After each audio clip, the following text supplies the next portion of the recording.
Assalamualaikum warahmatullahi wabarakatuh. Selamat datang di blog 15, Kegawat Daruratan dan Metodologi Riset, Fakultas Kedokteran Universitas Syah Kuala Banda Aceh. Perkenalkan saya, Dr. Yopi Afriandi Habibi, spesialis bedah toraks, kardiak, dan vaskular konsultan, staf pengajar di bagian ilmu bedah FK Usia.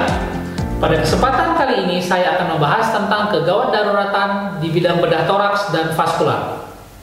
Nah, pada sesi video kali ini saya tidak ada konflik of interest dengan pihak manapun. Nah, sebagai learning objektif, kita harus memahami bagaimana dan apa saja jenis-jenis trauma pada toraks dan vaskular, memahami konsep penata laksanaan trauma toraks dan vaskular, serta memahami konsep primary survey. Nanti akan kita bahas satu persatu berkenaan dengan trauma toraks, vaskular, jenis-jenisnya, dan bagaimana manajemen terhadap masing-masing kelainan pada trauma tersebut. Nah, sebelum kita mulai, saya berikan sedikit ilustrasi kasus kepada adik-adik semuanya, yaitu laki-laki 24 tahun yang terkena tusukan di dadanya, di dada sebelah kiri, di mana tekanan darahnya 86/47 mm Hg, heart rate-nya 136 kali per menit dengan saturasi 99%. Akan datang ke emergensi 5 menit kemudian. Nah, pada saat kita berada di emergensi menerima telepon tersebut, datanglah ambulan, dan pada saat ambulan datang ternyata pasien tersebut sudah dilakukan CPR atau resusitasi jantung paru, dan ternyata kita kaget nih, apakah pasien ini bisa kita tolong atau tidak, dan apakah harus kita tolong pasien ini. Maka dari itu kita akan membahas ke depan apa yang harus kita lakukan jika kita menemukan kasus-kasus kegawat daruratan seperti ini, yang mana kasus-kasus tersebut mengancam nyawa. Nah, tampak pada layar bahwasanya ada pasien dengan luka tusuk, kasus yang tadi ya. Nah, kira-kira adik-adik bisa memikirkan organ apa saja yang mengalami gangguan pada trauma tersebut. Nah, kalau kita lihat ada organ jantung bisa terkena ya, jantung bisa, paru-paru bisa, pembuluh darah juga bisa terkena. Sehingga kita harus berpikir setiap ada kasus trauma, selain mekanisme of injury, kita juga harus mengetahui organ apa yang kemungkinan mengalami cedera, sehingga kita bisa memastikan apa yang harus kita lakukan dalam melakukan penata laksanaan kepada pasien-pasien tersebut. Nah, contoh ini kasus yang lain. Ya, tampak adanya luka terbuka pada dinding toraks sebelah kiri yang kemudian dilakukan tindakan torakotomi emergensi karena adanya perdarahan aktif, yang mana perdarahan aktif tersebut harus kita lakukan damage control surgery untuk stop bleeding. Tujuannya adalah untuk menyelamatkan nyawa pasien. Nah, salah satu lagi contoh adalah insisi clamshell incision. Jadi kita membuat insisi dari bagian ICS 5 papila mami sebelah kanan melintang ke sternum serta ke papila mami sebelah kiri di ICS 5 juga. Tujuannya adalah untuk dapat melakukan expose dengan baik terhadap kedua paru-paru dan juga jantung. Pada kasus-kasus seperti ini sangat mengancam nyawa, bisa saja terjadi perlukaan pada jantung ataupun perlukaan pada paru-paru serta pembuluh darah besar lainnya. Dan hal-hal seperti ini harus bisa kita awasi, harus bisa kita identifikasi di fase-fase awal saat pasien datang ke ruang emergensi saat kita melakukan primary survey. Nah, apa hal-hal yang harus kita pikirkan? Tampak pada layar bahwasanya ini ada pasien dengan adanya benda asing ya, benda asing di hemitoraks sebelah kiri, di mana ada pisau yang menancap pada dadanya. Kira-kira apa yang kita pikirkan? Kira-kira organ apa yang mengalami cedera? Kira-kira diagnosis apa yang mungkin muncul? Kira-kira apa yang harus kita lakukan untuk menyelamatkan pasien tersebut? Nah, pada gambar sebelahnya ada pasien dengan multiple fraktur di daerah femur dan di daerah cruris. Apakah ada gangguan di pembuluh darahnya akibat fraktur yang terjadi? Apakah kakinya masih dalam kondisi viable atau sudah non viable, di mana ditandai dengan tanda-tanda 6P? Nanti akan kita bahas pada slide berikutnya. Nah, sebagai background, trauma toraks dan vaskular ini sangat mengancam nyawa, dan jika tidak diidentifikasi dengan baik dan benar pada primary survey, maka akan dapat mengakibatkan kematian. Dan pada pasien dengan trauma toraks dan vaskular ini harus segera dilakukan tata laksana dengan baik dengan tujuan untuk menyelamatkan nyawa pasien. Dan paling sering adalah trauma tusuk 5,2%, trauma tusuk karena anak panah 12,8%, trauma tusuk karena luka bacok 7,7%, dan trauma tusuk karena luka tusuk 5,2%. Dan rata-rata trauma toraks dan vaskular ini harus dilakukan penata laksanaan emergensi, dan khusus trauma toraks 80% dapat ditata laksana hanya dengan insersi daripada chest tube. Bagaimana dengan trauma vaskuler? Pada trauma vaskuler, langkah pertama jika kita menemukan kasus-kasus lukanya pembuluh darah, robekan di pembuluh darah, cukup dilakukan babak tekan, kontrol bleeding, dengan harapan kita bisa melakukan stop daripada perdarahan yang terjadi untuk mencegah agar jangan terjadinya shock hemoragik. Nah, kita belajar anatomi toraks. Nah, pada rongga toraks terdapat tulang rusuk, tulang iga ya, mulai dari kosta 1 sampai kosta 12, di mana di kedua tulang rongga dada tersebut, kanan dan kiri, itu melindungi organ-organ penting berupa paru-paru, ada organ jantung, dan juga ada organ pembuluh darah besar, serta jalan nafas, trakea, bronkus, sampai ke dual pangan paru. Dan rongga mediastinum ini atau rongga toraks ini melindungi organ-organ penting tersebut. Jika terjadi cedera pada rongga toraks, maka kemungkinan juga akan mengalami cedera pada organ-organ penting tersebut. Misalnya bisa terjadi hematotoraks, bisa terjadi tension pneumotoraks, bisa terjadi cardiac tamponade, atau bisa terjadi trauma pada jalan nafas serta robekan di pembuluh darah besar. Sehingga kita harus mengetahui dengan baik anatomi daripada organ tersebut. Nah, trauma toraks adalah luka yang mengenai rongga toraks. Kerusakan pada dinding toraks ini ataupun yang ada di dalam isi kafum toraks ini bisa disebabkan oleh trauma tumpul dan trauma tajam, sehingga dapat mengakibatkan kegawat daratan pada trauma toraks. Jadi dia dibagi menjadi trauma tumpul ada, trauma tajam ada, kemudian dari mekanisme traumanya bisa mengakibatkan jejas ataupun cedera pada organ-organ yang ada pada trauma toraks. Nah, sebagai patofisiologi, akibat daripada trauma toraks tersebut akan mengakibatkan kegagalan ventilasi. Bisa dibayangkan jika kita ada jejas ataupun ada luka di dalam rongga dada, maka kita akan mengalami kesulitan untuk bernafas. Contoh misalnya ada fraktur di rongga toraks. Pada saat kita melakukan ventilasi, kita akan mengalami kesulitan bernafas akibat nyeri yang dirasakan saat proses ventilasi itu berlangsung, sehingga akan menyebabkan terjadinya kegagalan pertukaran gas pada tingkat alveoler. Dan bisa saja jika ada perlukaan pada dinding toraks, ada robekan pada arteri pulmonal, robekan pada arteri interkostal, menyebabkan shock hipovolemik yang akan menyebabkan terjadinya gangguan pada hemodinamik. Tiga faktor tersebut akan menyebabkan hipoksia seluler dan hipoksia jaringan, dan akan terjadi pelepasan sitokin yang akan menyebabkan terjadinya ARDS, SIRS, dan sepsis. Hipoksia hiperkarbonilasidosis metabolik ini merupakan kondisi yang harus kita awasi dengan baik agar jangan pasien jatuh ke kondisi yang lebih letal lagi yang akan menyebabkan kematian. Nah, bagaimana dengan manajemen trauma toraks? Nah, trauma toraks itu problemnya ada di airway, ada di breathing, paru-paru, dan ada di circulation pada jantung. Ya. Jadi ada dibagi menjadi kondisi yang life threatening dan potentially life threatening. Pada primary survey harus kita evaluasi adalah ada atau tidaknya obstruksi pada jalan nafas, dan ada atau tidaknya trauma bronkial untuk problem di airway, di jalan nafas. Untuk problem di breathing, ada atau tidaknya tension pneumotoraks, ada atau tidaknya open pneumotoraks dan hematotoraks masif. Dan itu bisa diidentifikasi pada saat kita melakukan pemeriksaan fisik diagnostik pada breathing. Pada breathing kita akan melakukan inspeksi, perkusi, palpasi, dan auskultasi. Hal ini harus kita lakukan secara periodik pada fase primary survey. Pada circulation, kita akan melihat apakah adanya cardiac tamponade dan traumatic circulation errors. Artinya ada luka tusuk pada area prekordial yang bisa mengakibatkan perlukaan pada jantung, kemudian darah keluar ke rongga intraperikat yang akan menyebabkan kompresi pada rongga jantung sehingga terjadi cardiac tamponade.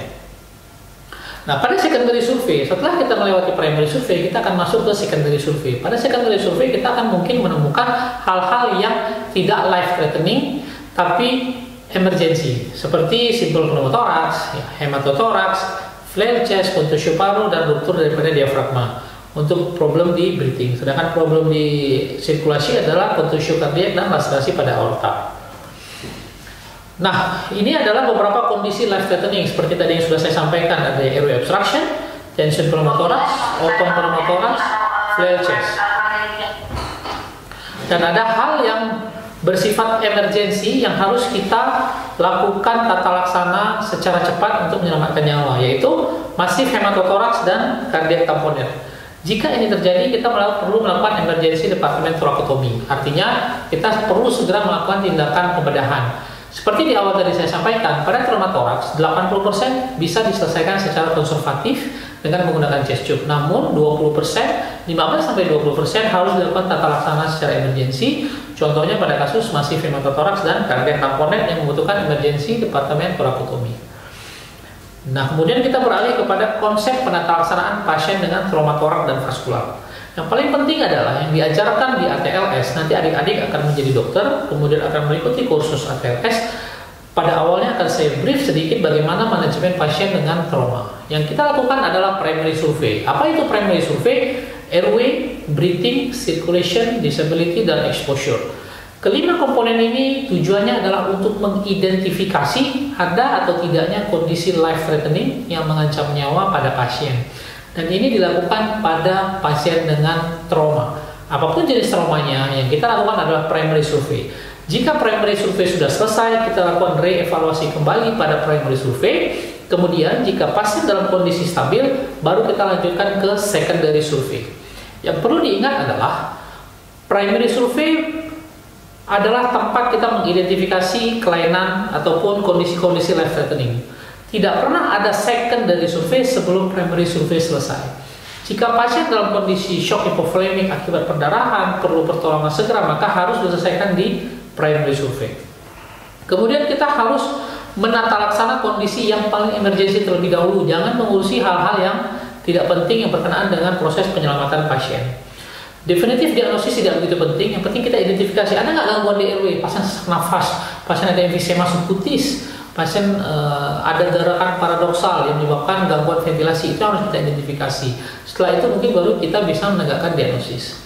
Waktu sangat penting dalam kita menata laksana pasien, terutama pada fase primary survey. Jangan melakukan hal-hal yang tidak penting untuk yang bisa mengakibatkan perubahan kondisi pada pasien. Filosofinya adalah atasi kondisi emergensi terlebih dahulu, kemudian reassess kembali, kemudian kita treat apa yang menjadi masalah. Primary survey, lakukan A, B, C, D, E, reevaluasi, kemudian di treatment. Selesai primary survey, kita maju ke secondary survey. Dan pada primary survey kita melakukan resusitasi cairan ataupun resusitasi surgical yang disebut dengan damage control surgery jika memang terdapat perdarahan pada pasien. Jika pasien stabil, maka kita akan lanjutkan ke secondary survey dan definitive care, baik itu pasien dirawat di ruang rawat biasa, high care unit, ataupun intensive care. Nah, seperti yang saya sampaikan sebelumnya, primary survey itu ada 5 komponen: airway, breathing, circulation, disability, dan exposure. Nah, ini adalah hal-hal yang kita bahas di primary survey. Pada airway dilihat ada atau tidaknya tanda-tanda obstruksi jalan nafas yang kita dengar dengan suara stridor, gargling, snoring. Jika itu terjadi, maka ada partial airway obstruction. Bagaimana, apa yang harus kita lakukan? Kita bisa melakukan chin lift ataupun jaw thrust. Kemudian kita lakukan suctioning untuk mengeluarkan sekret ataupun cairan ataupun darah yang ada di jalan nafas bagian atas. Kita bisa pasang oropharyngeal airway, dan yang paling akhir kita bisa melakukan intubasi. Tujuannya adalah secure airway jika memang ada tanda-tanda obstruksi daripada jalan nafas, baik itu partial obstruction ataupun total obstruction. Kemudian pada breathing, jika pada breathing kita menemukan adanya gangguan respiratory rate yang meningkat, adanya jumlah RR normalnya 16-20 kali per menit, ternyata kita jumpai pasien bernapas 28 kali per menit, 30 kali per menit, mungkin ada sesuatu di rongga toraksnya, ada sesuatu di paru-parunya. Itu harus kita lakukan pemeriksaan dengan pemeriksaan inspeksi, perkusi, palpasi, auskultasi. Inspeksi kita melihat gerakan dinding dadanya apakah simetris atau tidak. Jika simetris maka kemungkinan tidak ada masalah. Tapi kalau ada asimetris, kita harus berpikir jangan-jangan ada problem di paru-parunya. Kemudian pada perkusi kita harus melakukan perkusi. Apakah sonor? Sonor berarti artinya normal. Apakah ada tanda-tanda hipersonor? Kalau hipersonor artinya ada penumpukan volume udara di intrapleura yang menyebabkan kolapsnya daripada paru-paru. Atau suaranya redup. Dullness berarti ada cairan, dan cairan itu kemungkinannya adalah darah. Itu kita lakukan pada perkusi. Pada palpasi kita lihat ada atau tidaknya nyeri tekan, ada atau tidaknya krepitasi yang merupakan suatu bentuk dari emfisema subkutis, ada atau tidaknya suara fremetusnya bagaimana kanan dan kiri. Itu kita bisa evaluasi pada palpasi. Dan jangan lupa pada inspeksi kita juga harus melihat ada atau tidaknya paradoxical chest wall movement untuk menentukan ada atau tidaknya flail chest. Kemudian jangan lupa kita lihat trachea apakah di tengah, Kemudian kita perhatikan JVP-nya meningkat atau tidak. Pada auskultasi kita melihat ada atau tidaknya suara nafas tambahan pada rongki ataupun wheezing. Kemudian dilihat bagaimana vesicular breath sound di sebelah kanan dan kiri, apakah normal ataupun ada kelainan. Dari pemeriksaan fisik tadi kita bisa melihat tanda-tanda kelainan yang terjadi pada pasien, misalnya tension pneumotoraks, open pneumotoraks, dan lain-lainnya. Pada sirkulasi kita melihat selain tensi, nadi akral juga jangan lupa dilakukan pemasangan Foley kateter untuk melihat bagaimana proses sirkulasi yang terjadi pada pasien. Disability kita menilai kesadaran pasien dengan menggunakan Glasgow Coma Scale, GCS, eye, motorik, dan verbal. Dan nanti bisa kita bahas lebih lanjut pada pasien-pasien dengan cedera kepala. Pada exposure jangan lupa buka seluruh pakaian pasien, tutupi dengan selimut untuk mencegah supaya jangan terjadi hipotermi. Kemudian kita lakukan lock roll, kita lihat di bagian belakang pasien apakah ada jejas ataupun luka terbuka lainnya, sambil kita memeriksa di daerah vertebrae tulang belakang ada atau tidaknya tanda-tanda kerusakan ataupun deformitas pada tulang belakang. Kemudian setelah selesai primary survey, kita reevaluasi kembali untuk memastikan apakah masih ada kelainan pada primary survey-nya. Jika tidak ada, maka kita bisa lanjutkan ke secondary survey. Dan manajemen traumatoraks ini dibagi 3, yaitu pre-hospital life support, in-hospital life support, dan surgical life support. Pre-hospital misalnya kita ketemu pasien di jalan, di ruang terbuka, kita lakukan pertolongan, minimal bantuan hidup dasar, airway, breathing, dan sirkulasi. Kemudian setelah pasiennya stabil atau membutuhkan pertolongan lanjutan, pasien dikirim ke rumah sakit, dan itu ditata laksana oleh dokter dan perawat yang ada di rumah sakit. Setelah itu, jika memang pasien membutuhkan perawatan, maka pasien akan dikirim ke ruang rawat ataupun ruang high care unit. Jika pasien membutuhkan pembedahan atau stop bleeding, ataupun untuk melakukan koreksi muskuloskeletalnya, maka pasien akan dibawa ke kamar operasi, setelah itu akan dirawat di ruang ICU. Dan ini adalah sekelompok ataupun pedoman dalam kita melakukan penata laksanaan pasien-pasien dengan traumatoraks dan vaskular. Nah, sekarang kita melihat apa saja sih penyebab perdarahan yang paling sering pada pasien, khususnya pada traumatoraks. Itu bisa menyebabkan terjadinya perdarahan dan juga menyebabkan terjadinya tension pneumotoraks. Cukup ditata laksana dengan tension.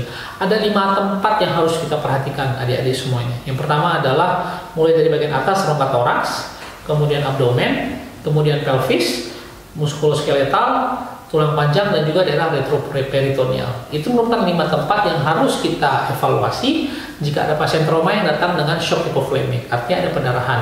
Khususnya pada traumatoraks, kita harus melihat pada saat pemeriksaan breathing ada atau tidaknya gangguan pada rongga toraks yang akan mengakibatkan terjadi perdarahan aktif. Sekarang kita masuk ke konsep resusitasi. Untuk resusitasi cairan kita akan dibagi menjadi 4 kelas. Yang pertama kelas 1, kelas 2, kelas 3, kelas 4. Kelas 1 terjadinya kehilangan darah di bawah 15%. Kelas 2 terjadinya kehilangan darah 15 sampai 30%. Kelas 3 terjadinya kehilangan darah 30 sampai 40%, sedangkan kelas 4 terjadinya kehilangan darah di atas 40%. Kita bisa mengevaluasi hemodinamik pasien dan menentukan kelas berapa. Kita akan melihat jika ternyata heart rate tensinya masih normal, jadi yang kita periksa adalah bukan tensi tapi nadi. Pada saat tensi masih normal, maka dia sudah terjadi perdarahan kelas 1 dan kelas 2. Namun yang dilihat adalah heart rate. Jika heart rate-nya sudah meningkat, maka pasien sudah jatuh pada shock perdarahan kelas 2. Tapi jangan dilupakan juga ada komponen nyeri yang mungkin harus kita pertimbangkan, tapi kita evaluasi secara ketat. Pada perdarahan kelas 3, maka kita akan melihat tensinya sudah mulai turun, di mana heart rate-nya di atas 120 kali per menit, kelas 4 heart rate-nya di atas 140 kali per menit, dan tensinya di bawah 70 mm Hg. Dan ini harus kita evaluasi. Pada saat kita melakukan pemeriksaan circulation, kita akan bisa menentukan pasien kita ini jatuh pada shock perdarahan kelas berapa. Apakah kelas 1, kelas 2, kelas 3, kelas 4. Khusus untuk kelas 1 dan kelas 2 mungkin tidak diperlukan tindakan pembedahan. Tapi pada perdarahan kelas 3 dan kelas 4 definitely harus membutuhkan tindakan pembedahan untuk kontrol bleeding. Tindakannya adalah damage control surgery, tergantung di mana lokasi perdarahannya, apakah di rongga toraks, abdomen, pelvis, tulang panjang, ataupun di daerah retroperitoneal. Khusus pada traumatoraks yang akan kita lakukan adalah torakotomi emergency untuk stop bleeding. Nanti akan kita evaluasi apakah terdapat perdarahan dan di mana lokasi perdarahannya, dan akan kita lakukan stop daripada perdarahan. Sekarang kita masuk ke salah satu kelainan pada rongga toraks, yaitu hematotoraks. Hematotoraks merupakan terjadinya akumulasi cairan darah di rongga intrapleura. Jadi rongga pleura itu dibagi menjadi pleura visceral yang merupakan lapisan pembungkus paru-paru yang menempel pada parenkim paru, dan pleura parietal yang ada pada dinding toraks. Jika kita melakukan penata laksanaan hematotoraks dengan memasang chest tube, jika terdapat inisial darah yang keluar dari selang chest tube dan tertampung di botol WSD di atas 1500 cc, maka akan kita sebut sebagai hematotoraks masif. Begitu juga jika kita mengevaluasi dalam 3 jam pertama. Jika produksi yang keluar dari selang chest tube itu di atas 5 cc per kilogram berat badan per jam, maka kita sebut sebagai hematotoraks masif. So what next? Jika terjadi hematotoraks masif, maka perlu dilakukan damage control surgery berupa torakotomi emergensi untuk kita eksplorasi, kita lihat di mana sumber pendarahannya. Dan jika hal ini terjadi, maka kita harus melakukan tata laksana pembedahan dan segera dirujuk ke SPPTKV untuk tata laksana selanjutnya. Dan etiologinya bisa dari arteri aksilaris, arteri mamaria interna, arteri interkostal, dan pembuluh darah besar yang ada di paru-paru, dan ini bisa menyebabkan terjadinya hematotoraks masif. Dan pada hematotoraks traumatik ini dapat dilihat ya, ini merupakan gambaran atau bahkan bagaimana kita melakukan penata laksanaan hematotoraks masif. Dan jika terjadi hematotoraks masif, segera dilakukan torakotomi. Tampak pada layar bahwasanya pada paru-paru sebelah kanan terdapat gambaran parenkim paru yang mana colokan bronkofaskularnya sampai ke perifer, namun di bagian basal tampak gambaran radiopak dan terlihat gambaran Ennis line. Ini menunjukkan adanya cairan di dalam rongga toraks akibat trauma. Karena pasien trauma, kemungkinan cairan tersebut adalah hematotoraks, sehingga perlu kita lakukan penata laksanaan lebih lanjut. Nah, penyebab terseringnya adalah seperti yang tadi saya sampaikan, laserasi paru dan laserasi pembuluh darah. Terapi definitifnya sangat sederhana, yaitu pemasangan chest tube. Nah, tampak pada video bahwasanya terjadi robekan pada arteri interkostalis atau terjadinya fraktur pada tulang kosta. Ini bisa menyebabkan terjadinya hematotoraks masif. Yang mana jika ada hematotoraks masif, kita harus melakukan tindakan operasi emergensi. Nah, terlihat di sini adanya robekan ya pada pleura parietal, menyebabkan terjadinya perdarahan, kemudian darahnya bisa terakumulasi di dalam rongga toraks. Pasien dengan fraktur kosta juga bisa mengakibatkan hematotoraks masif yang lama-lama nanti akumulasi cairan darah tersebut akan mengakibatkan kompresi daripada paru-paru yang akan menyebabkan terjadi pasien sesak nafas. Nah, kita melakukan pemasangan chest tube. Perlu diketahui landmarknya adalah di ICS 5 linea mid axillaris anterior, khusus untuk dokter umum. Jadi landmarknya apa? Papilla mami pada laki-laki, sedangkan pada wanita adalah mammary fold. Nah, ini adalah sedikit ilustrasi bagaimana kita melakukan insersi daripada chest tube. Ya, kita melihat linea mid axillaris anterior, kemudian ICS 5 yaitu mammary fold, kemudian kita melakukan identifikasi landmark pada pasien tersebut. Nah, ini pada wanita ya, mammary fold, ya, ICS 5. Dan kemudian pasiennya diposisikan dengan tangan diangkat sedikit ke atas untuk bisa membuka selainya. Kemudian dilakukan antiseptik, kemudian dibatasi dengan duk steril. Nah, setelah itu kita lakukan anestesi lokal pada ICS 5 sebagai tindakan pembiusan agar jangan terjadi nyeri pada pasien.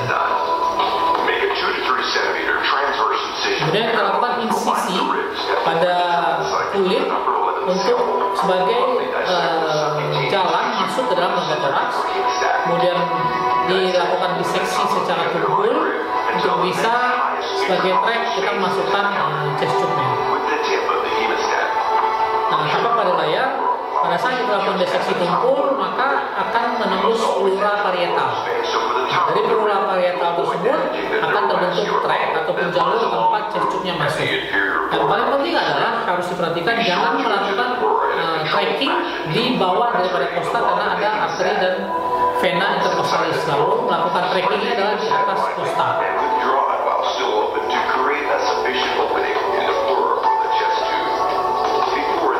Kemudian menggunakan jari kita bisa membuat tracknya menjadi lebih jelas sehingga benar-benar kita sudah berada di kafum intrapleura.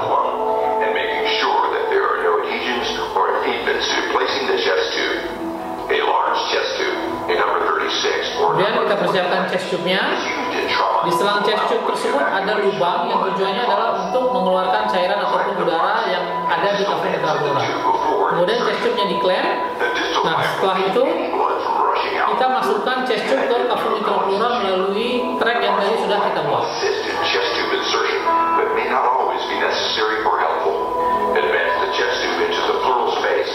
Nah, dengan bantuan klem sebagai guiding, chest tube-nya diklem, kemudian klem masuk ke tracking yang sudah ada, kemudian chest tube didorong sehingga mengarah ke pleura, ke intrapleura, ke arah kranio posterior. Nah, kira-kira seperti ini video skematik. Nanti akan saya tunjukkan secara real case apa yang kita lakukan pada pasien dengan hematotoraks untuk kita insersi daripada chest tube. Nah, ini adalah contoh real case-nya. Kita melakukan insersi chest tube sama seperti video tadi. Lakukan anestesi lokal terlebih dahulu. Ya, setelah sebelumnya dilakukan dan antiseptik, kemudian dengan povidone iodine, kemudian dibatasi dengan book steril. Ya, tujuannya adalah supaya terjadi efek anestesi pada area insersi daripada chest tube.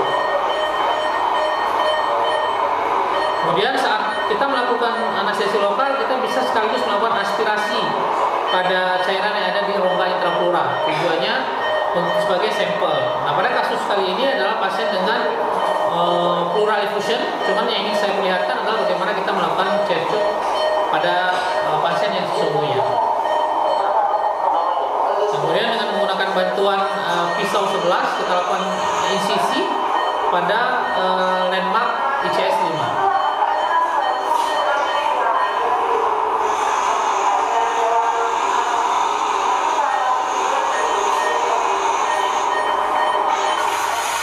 Ya, setelah kita lakukan insisi di atas kosta, kemudian kita melakukan persiapan untuk untuk diseksi tumpul. Namun sebelumnya bisa dipasang jahitan fiksasi, di mana nanti setelah chest tube harus kita fiksasi dengan menggunakan benang tersebut. Jadi cairan benang yang sudah kita persiapkan terlebih dahulu bisa mempercepat prosedur insersi daripada chest tube. Kita menggunakan benang 0 dengan jarum taper.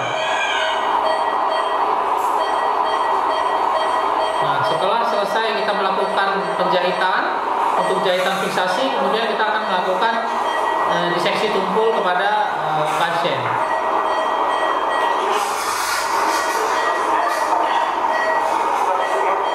Ya, tujuan diseksi tumpul ini untuk membuat track seperti yang tampak pada gambaran skematik sebelumnya.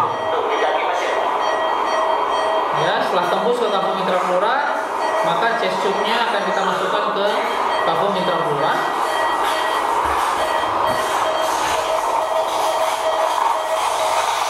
Nah, ini sambil dipersiapkan chest tube.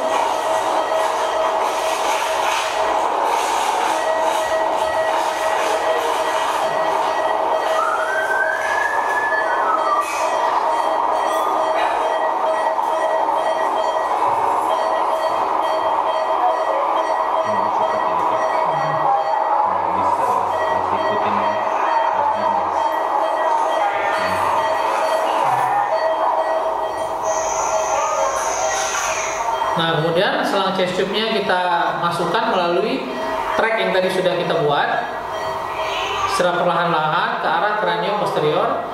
Setelah selang chest tube dimasukkan, selang trokarnya bisa kita tarik sehingga akan keluar cairan yang ada di kafum intrapleura. Kemudian selang chest tube kita fiksasi dan kemudian disambungkan ke botol WSD yang sudah dipersiapkan sebelumnya. Ya, jadi begitu selang chest tube sudah terinsersi, benang untuk fiksasi sudah ready sebelumnya yang sudah kita persiapkan. Jika tidak, maka kita akan sedikit kesulitan untuk melakukan penjahitan untuk jahitan pengamannya.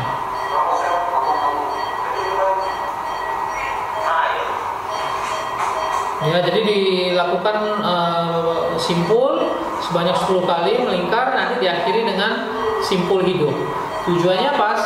Simpul ini nantinya akan bisa kita gunakan sebagai pengikat luka insersi pada saat chest tube nanti sudah kita lepas. Jadi tidak perlu membuat jahitan baru pada saat nanti chest tube akan dilepas. Jadi jahitannya sudah dibuat pada saat insersi chest tube dilakukan. Diakhiri dengan simpul hidup ya. Diakhiri dengan simpul hidup, kemudian benangnya digunting. Dan sebelum disambungkan ke botol WSD, jangan lupa ke chest tube-nya diklem yang di bagian luar. Nah, kemudian kita akan sambungkan ke botol WSD, klemnya dibuka, maka akan kita lihat keluarnya cairan yang ada di kafum intrapleura akan mengalir ke botol WSD. Di situ kita akan melihat sejumlah cairan yang mengalir dari kafum intrapleura masuk ke dalam botol WSD. Jangan lupa yang harus kita perhatikan di sini adalah ada atau tidaknya ondulasi, kemudian produksinya berapa banyak, kualitas cairannya bagaimana, apakah serus, hemoragik, dan ada atau tidaknya bubble. Oke, sekarang kita masuk ke pneumotoraks. Pneumotoraks kita bagi dua, close, open, dan tension pneumotoraks. Yang paling emergensi adalah tension pneumotoraks karena dia sangat mengancam nyawa. Pada pemeriksaan fisik terdapat asimetris daripada hemitoraks yang mengalami gangguan patologis, pada fremitusnya melemah, kemudian pada saat kita lakukan perkusi hipersonal. Pada auskultasi kita akan melihat vesicular breathsound-nya melemah. Tampak pada gambar adanya kolaps daripada paru-paru yang terlihat dari pleural line, dan adanya gambaran radiolucent di rongga toraks yang menandakan adanya udara. Nah, ini sedikit gambaran bagaimana kejadian pneumotoraks akibat trauma tusuk.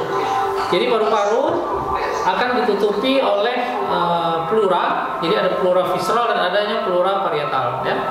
Nah, ini adalah paru-paru dan ini adalah pleura. Pleura yang menempel pada paru-paru disebut pleura visceral. Pleura yang menempel pada dinding toraks disebut dengan pleura parietal. Nah, pneumotoraks bisa disebabkan oleh berbagai macam etiologi. Kalau trauma biasanya karena trauma tumpul dan trauma tajam. Bisa juga disebabkan oleh pada penyakit infeksi, misalnya terdapatnya gula paru.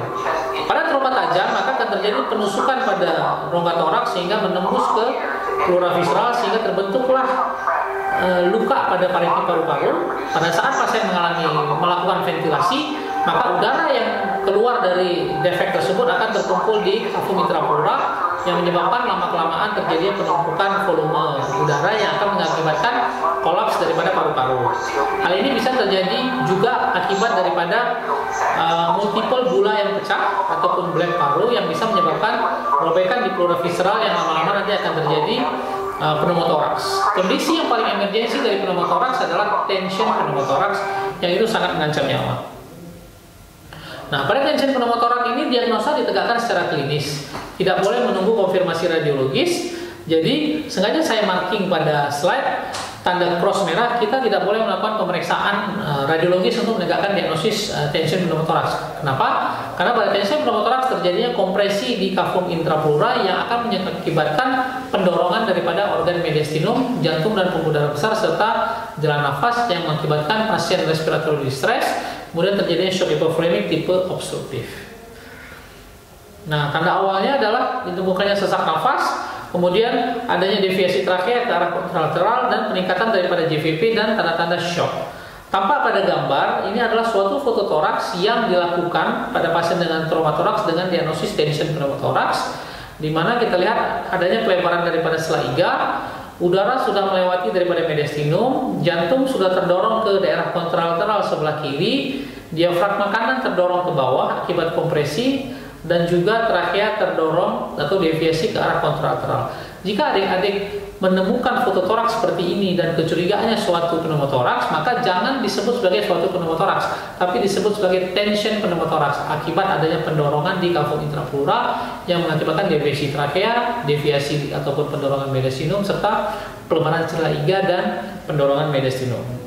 Tata laksananya adalah dengan kita lakukan needle thoracocentesis pada ICS 2 linea mid clavicularis, baik itu kanan ataupun kiri. Setelah kita lakukan needle thoracocentesis, maka akan berubah menjadi simple pneumotoraks yang akan dilanjutkan dengan tata laksana definitif, yaitu insersi daripada chest tube.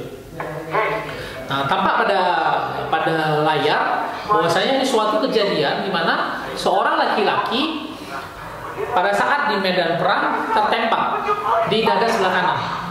Pada saat tertembak apa yang terjadi? Terjadilah luka tusuk ataupun trauma tajam yang kena ke paru-paru sebelah kanan pasien.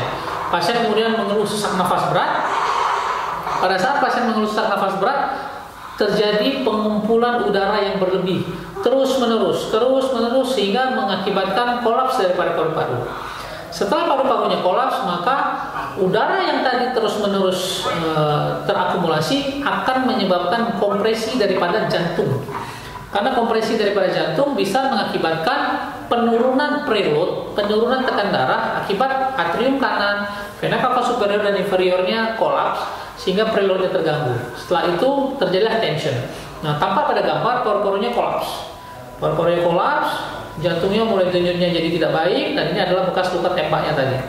Mengeluarkan udara hanya dengan pemeriksaan fisik sederhana, dengan melakukan pendengaran ataupun dengan jika kita punya stetoskop, kita lakukan auskultasi, vesikulernya menghilang, kita lihat JVP-nya meningkat atau tidak, kita lihat ada tanda-tanda defisi trachea, maka itu confirm suatu tension pneumotoraks. Tindakannya sederhana, hanya dengan dilakukan penusukan di ICS 2, intercostal space 2, linea mid clavicula sebelah kanan dengan menggunakan jarum aboket, kemudian ditusukkan di ICS 2. Setelah masuk ke dalam cavum intrapleura, jarumnya ditarik sehingga tinggal kanul daripada aboket tersebut. Nah, kanul tersebut berfungsi sebagai jalan keluar yang ada di rongga intrapleura sehingga udaranya bisa keluar kembali sehingga menjadi simple pneumotoraks. Nah, tampak pada video, pada saat sudah keluar udaranya maka paru-parunya sedikit mengembang. Kemudian setelah itu kita lanjutkan dengan insersi daripada chest tube. Pasiennya bisa menjadi lebih nyaman.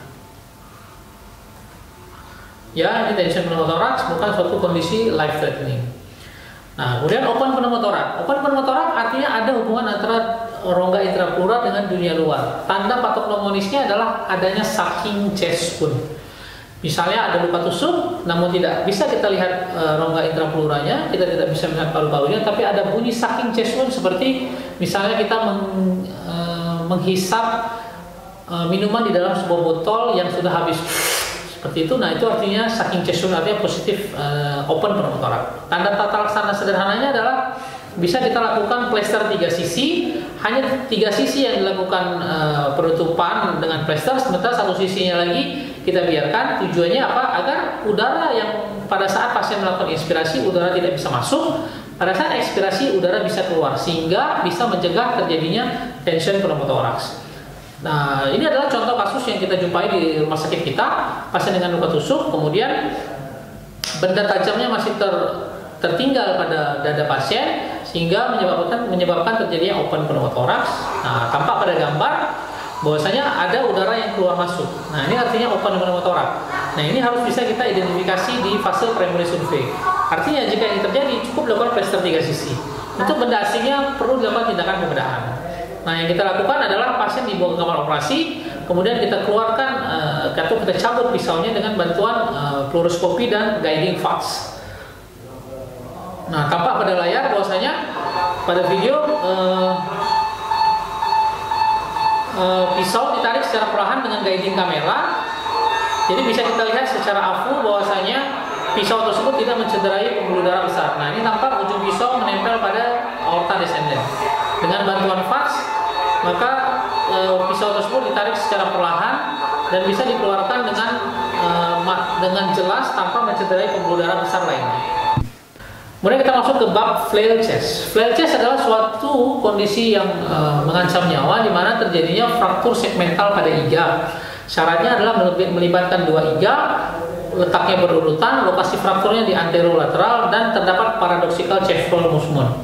Nah, tampak pada gambar ini adalah fraktur segmental. Segmental itu artinya pada satu tulang terdapat 2 garis patahan. Dan yang terjadi adalah pada saat pasien melakukan inspirasi, tampak rongga dada seolah-olah masuk ke dalam pada segmen yang flail. Pada saat pasien ekspirasi, tampak bahwasanya rongga dada yang flail tadi keluar, sehingga terjadi gerakan paradoxical chevron movement. Nah, tampak pada gambar, pada video. Nah, diperhatikan di box merah ini, tampak pasien saat inspirasi seolah ada yang masuk, ekspirasi ada yang keluar. Ya, jadi bisa diperhatikan dengan baik. Jika ini kita jumpai, maka kita bisa mendiagnosis secara klinis bahwasanya pasien tersebut mengalami flail chest. Nah, komplikasinya bisa berupa pneumotoraks, hematotoraks, contusio paru, pneumonia, dan atelektasis. Tata laksanaannya support segmen yang flail tadi dengan analgetik yang adekuat, baik secara intravena, patch ataupun blok intercostal. Nah, kemudian kita bisa melakukan fiksasi daripada kosta serta bisa melakukan intubasi untuk menstabilkan dinding toraksnya akibat paradoxical chest wall movement yang terjadi. Nah, ini adalah beberapa contoh CT scan 3D di mana terdapat multiple fraktur kosta dengan segmental fracture yang terjadi flare chest, kemudian dilakukan fiksasi internal dengan menggunakan miniplat. Nah, kemudian kita masuk pada luka tusuk prekordial. Luka tusuk prekordial ini sangat mengancam nyawa. Kenapa? Karena pada luka tusuk prekordial bisa menyebabkan cedera pada jantung, yang mana jantung nanti akan mengalami perlukaan sehingga setiap jantung berkontraksi akan keluar sejumlah volume sisi darah ke rongga intraperikard yang akan menyebabkan cardiac component. Nah, ini jika kita lihat ya pada gambar, ini adalah area prekordial. Adik-adik semua harus bisa memahami jika ini terjadi maka akan mengakibatkan perlukaan pada jantung dan ini kondisi yang life threatening. Ya, batas kranialnya adalah ICS 2 sebelah kiri, batas kaudalnya adalah arcus costa kiri, batas lateral adalah linea midclavicularis kiri, dan batas medial adalah linea parasternal kanan. Jika lokasi traumanya berada pada area prekordial, kita harus assume bahwasanya sudah terjadi perlukaan pada jantung. Diagnosisnya sederhana, yaitu kita harus melihat ada atau tidaknya triaspek. Jika triaspek muncul, maka sudah terjadi cardiac tamponade, dan ini kondisi life threatening yang sangat mengancam nyawa, yang mana kita harus segera melakukan penata-laksanaan emergensi. Nah, ini tampak pada gambar, pasien ada luka tusuk di jantung, kemudian dilakukan penata-laksanaan untuk kita mengeluarkan pisau tersebut. Luka tusuk prekordial ini selain menyebabkan cardiac tamponade juga bisa menyebabkan hematotoraks dan hemoperikardium, di mana patofisiologinya adalah terjadinya peningkatan cairan di intraperikard, mengkompresi jantung sehingga terjadinya penurunan pengisian diastolik jantung sehingga terjadi penurunan cardiac output. Ya, ini merupakan sedikit algoritma bagaimana kita melakukan pelaksanaan pada trauma toraks yang mana mengancam nyawa. Dapat dilihat pada slide, hanya pada pasien yang masih ada signs of life yang dilakukan thoracotomy emergency. Namun jika tidak ada signs of life maka tidak dilakukan thoracotomy emergency karena sudah tidak ada manfaatnya lagi. Nah, kemudian pada pasien-pasien dengan luka tusuk di daerah prekordial itu sangat mengancam nyawa. Yang perlu kita perhatikan adalah monitor klinis, X-ray toraks pertama, X-ray toraks kedua pada 3 jam berikutnya untuk mengevaluasi apakah perlu dilakukan tindakan emergensi lanjutan atau tidak. Nah, tampak pada gambar, pada video adalah bahwasanya ada pisau yang menancap pada daerah prekordial. Pisau tersebut masih ada di situ dan jangan pernah dicabut karena dia berfungsi sebagai tampon. Kemudian kita lakukan tindakan emergency thoracotomy untuk mengeluarkan pisaunya, kemudian sampai dilihat ada atau tidaknya defek pada jantung.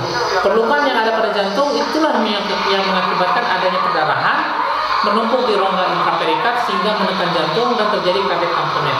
Kondisi ini sangat emergensi, perlu dilakukan segera penanganan. Nah, setelah kita mencabut pisaunya, kemudian ada luka pada jantung, kita pasang volley kateter sebagai tampon sebelum kita melakukan penjahitan luka. Ini adalah real case yang kita dapatkan di Surabaya pada tahun 2012. Nah, kemudian ada pasien dengan luka terluka di rongga toraks, tampak jantungnya ekspos, ada fraktur costae yang disebut dengan flare chest, dan ini sangat emergensi. Jika tidak segera kita lakukan penata-laksanaan bisa menyebabkan kematian pada pasien. Nah, ini ada kasus lainnya adalah luka tembak pada anak-anak 9 tahun akibat peluru senapan angin. Nah, peluru tersebut menembus sampai ke intraperikard yang mengakibatkan perlukaan pada laserasi pada aorta, kemudian menyebabkan hematotorak masif sehingga dilakukan tata laksana emergensi. Nah, tampak pada video bahwasanya ada laserasi pada aorta ascendens yang mengakibatkan sedikit cedera namun tidak menyebabkan perdarahan masif, dan pelurunya ternyata sudah menembus ke paru-paru sehingga dilakukan penjahitan. Dan ini merupakan kondisi emergensi yang harus kita tolong segera. Kemudian kita masuk kepada chapter berikutnya adalah vascular trauma. Yang harus kita jawab adalah apakah ini trauma tajam atau trauma tumpul? Apakah ini perdarahan pada arteri atau vena? Apakah saya harus melakukan penata-laksanaan lanjutan atau harus saya bawa pasien langsung ke kamar operasi? Waktu sangat penting untuk kita melakukan penata-laksanaan pada trauma vaskular karena ancaman kematian jaringan itu penting untuk kita cegah terjadinya amputasi. Nah, trauma vaskular merupakan suatu cedera yang terjadi pada pembuluh darah baik itu arteri ataupun vena akibat adanya laserasi, kontusio, penusukan ataupun jatuh dari ketinggian dengan berbagai macam mekanisme traumanya. Jika dia pertanyaannya adalah ini arteri atau vena ya? Kalau arteri maka perdarahannya aktif, heart sign-nya positif. Jika vena perdarahannya tidak aktif, warnanya kemerahan, arteri warnanya sangat merah, vena warnanya agak gelap, tidak menyebabkan expanding hematom, dan jarang pasiennya mengalami shock. Harus kita tentukan apakah arteri atau vena yang mengalami perdarahan. Maka pasien perlu kita bawa ke kamar operasi langsung atau kita lakukan penata laksanaan. Dilihat ada atau tidaknya tanda heart sign. Jika heart sign positif, tidak perlu dilakukan pemeriksaan tambahan, langsung ke kamar operasi. Nah, ini adalah beberapa kondisi cedera daripada pembuluh darah, yaitu bisa parsial, transeksi, contusio, ataupun kompresi eksternal dan total rupture.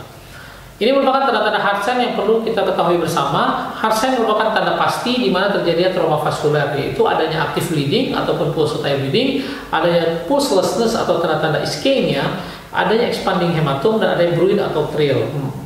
Pada heart sign mandatory perlu dilakukan tindakan operasi segera.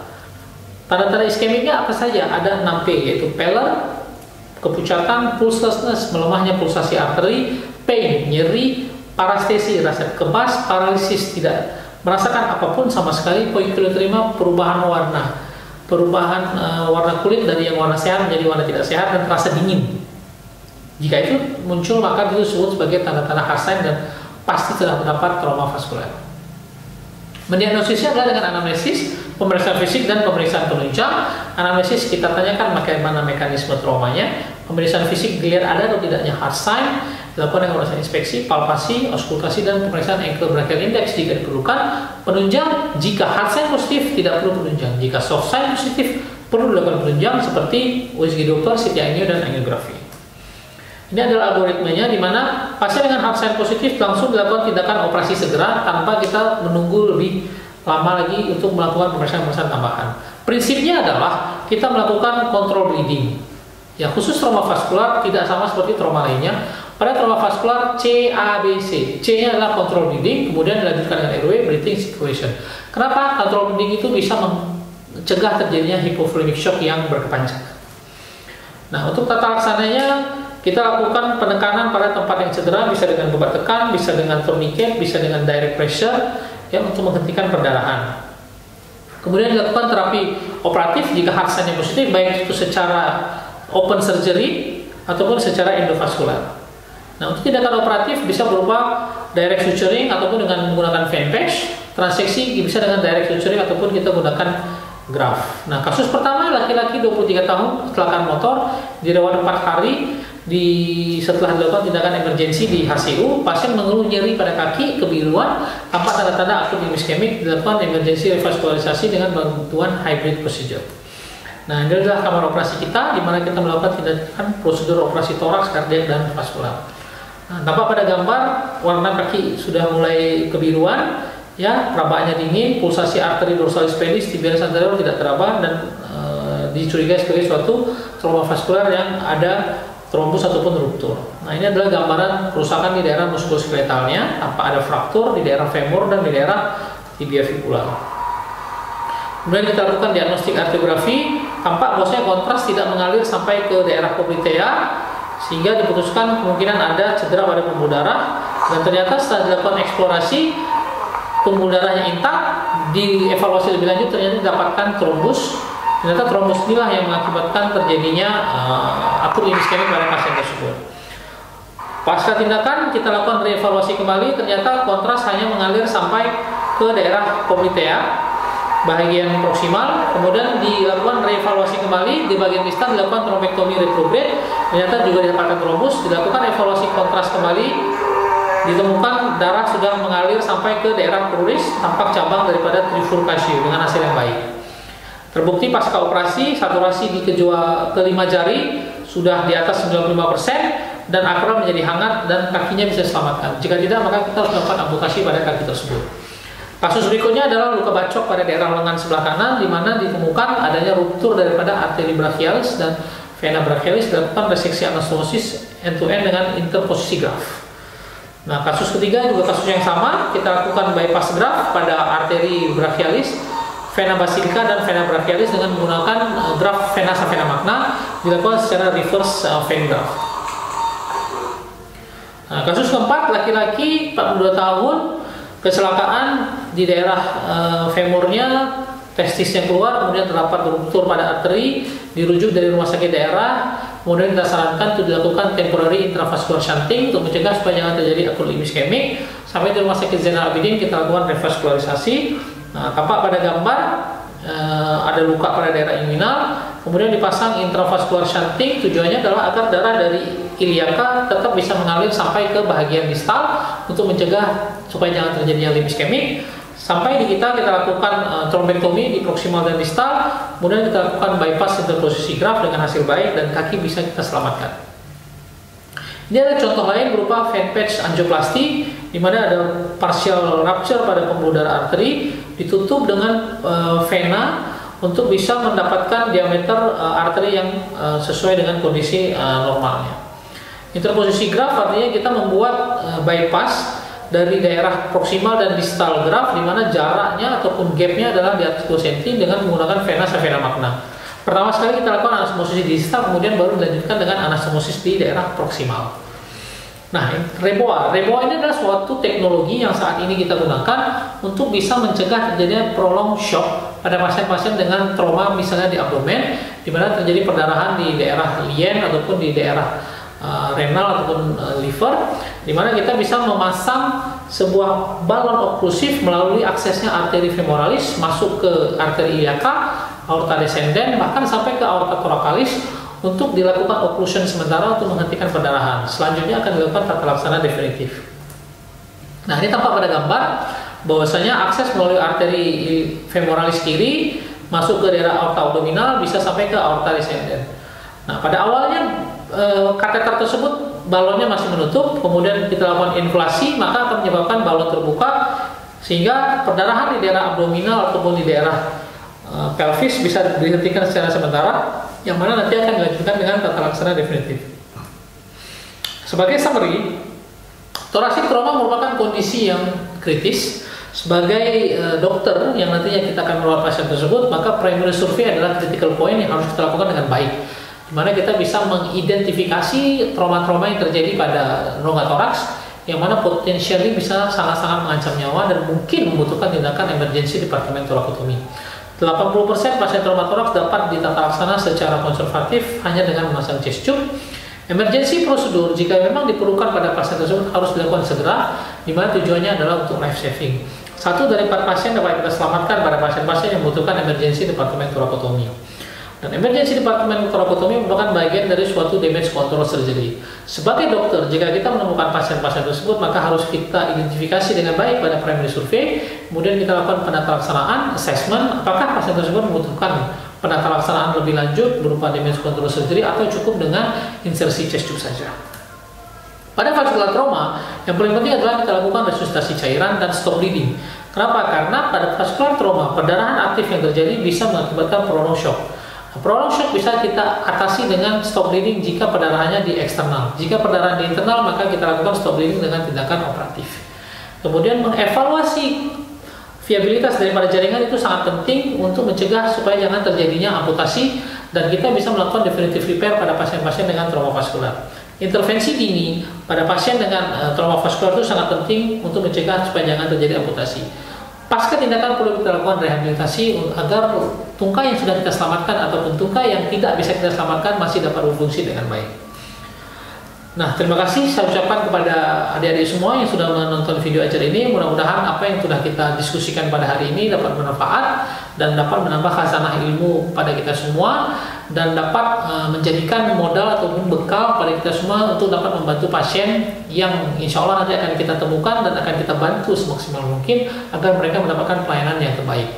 Mohon maaf jika ada kekurangan dari saya dalam menyampaikan video ajar ini. Untuk hal-hal lainnya dapat kita diskusikan lebih lanjut pada sesi-sesi berikutnya. Billahi taufiq wal hidayah. Assalamualaikum warahmatullahi wabarakatuh.